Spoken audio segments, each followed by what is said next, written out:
off we go. Formula One is hitting the gas again. The battle for the title entering a new year. 2014, a season with some massive cars.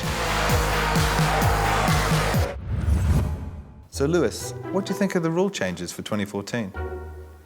What rule changes? What was he talking about? What rule changes are you talking about? You know, the new rules. After 30 years of involvement in Formula One, DHL delivers the key new points. FOC because the biggest change in regulation in Formula One since Formula One exists. For sure there will be new elements of driving skills, different skills generally that you'll have to get on top of, you'll have to adapt. It's a new car, it will feel differently, so of course if you drive it the way you drive it last year in the race, for example, you won't see the checkered flag, so that's a very simple one to understand. Simple and plain to see. The different car designs. For safety reasons, the chassis height's been reduced. The front of the nose has to be 315 millimeters lower. Aerodynamically, the cars have been completely redesigned. Working in simulation and in the simulator has been ongoing for at least 2 years on this year's car project. With a change to the new power unit, there's a huge amount of learning we can do there. Initially setting all the bases of what the design target should be and the various trades. The power unit, or powertrain, consists in each case of the 1.6-litre V6 internal combustion engine with 8 gears. Over the season, each driver now has just 5 engines available. My engine's 1.6. What? My first car had more than that. Hang on a minute, it's not that bad. After all, this is still Formula One.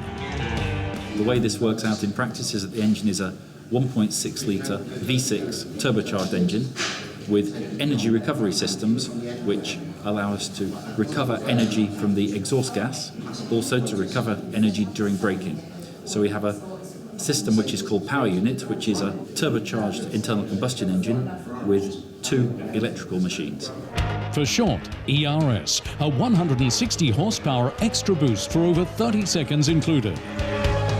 The engine itself is easy enough to install, but then of course you've got the turbocharger, the intercoolers, the electrical side in terms of the motor generator units, where the batteries, much bigger batteries. Bigger batteries mean bigger conditioning boxes for the batteries. It also means more cooling for those batteries, so that means more radiators on top. So roughly speaking, the radiator area on the car has doubled compared to a V8. And that, of course, is another challenge, how you cool the car with such a big heat rejection requirement. Hot air, cool head, efficient driving and racing. This year, the drivers have to contest the full race distance with just 100 kilograms of fuel.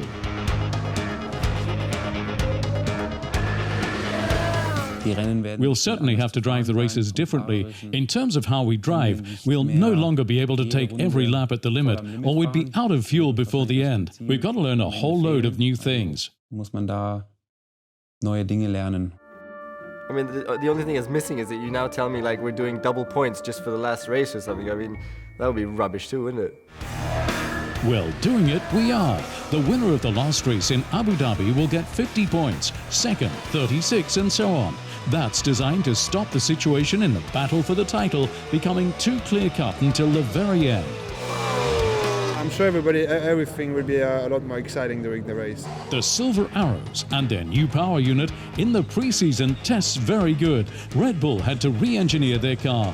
Ferrari's performance, reliable, but all remain cautious. We may see a bit of a change of order on the grid to what we're used to. So I think it's going to be a great year and one that will be under constant change, I'm sure. We can look forward to an exciting 19 races on 5 continents. The battle is all set to commence for the Formula One crown 2014. I'm gonna go.